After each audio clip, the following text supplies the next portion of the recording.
Всем здравствуйте, меня зовут Прокопьева Евгения, я работаю в Центре занятости в отделе молодежной биржи труда «Импульс». Сегодня я вам расскажу про портал «Работа в России». Это единственный в России сайт для поиска работы с государственной поддержкой. Если я соискатель и хочу найти работу, захожу на портал «Работа в России».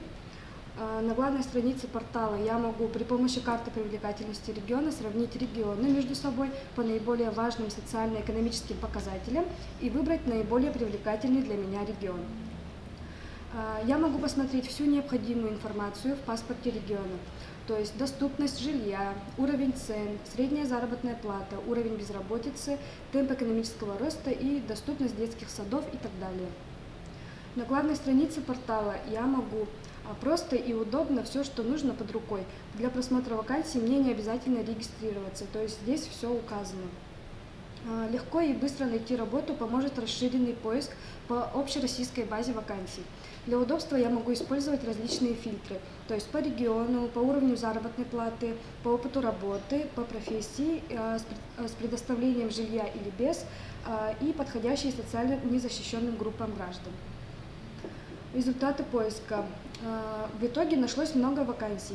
Есть список, карта и рубрикатор профессий. Я могу их посмотреть в удобном для меня виде.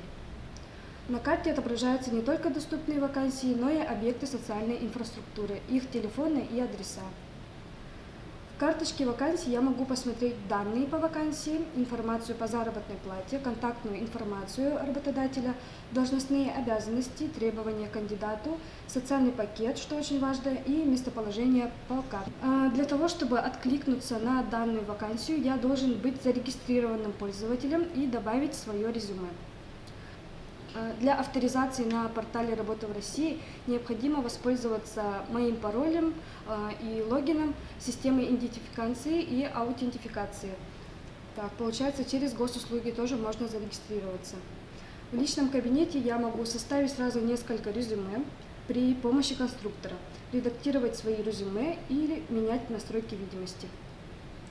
Так, мое резюме. Чтобы мое резюме стало видно работодателям, оно должно пройти модерацию. О статусе я узнаю из списка моих резюме. Здесь же я могу посмотреть тех, кто его просматривал. Я разместил свое резюме и получил первые отклики от работодателей.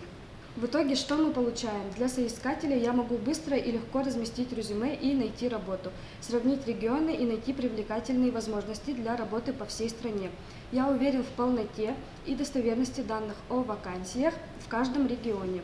Мне больше не надо ждать в очереди в службах занятости, так как портал уже с ними сотрудничает. О появлении новых интересных вакансий я получаю уведомления.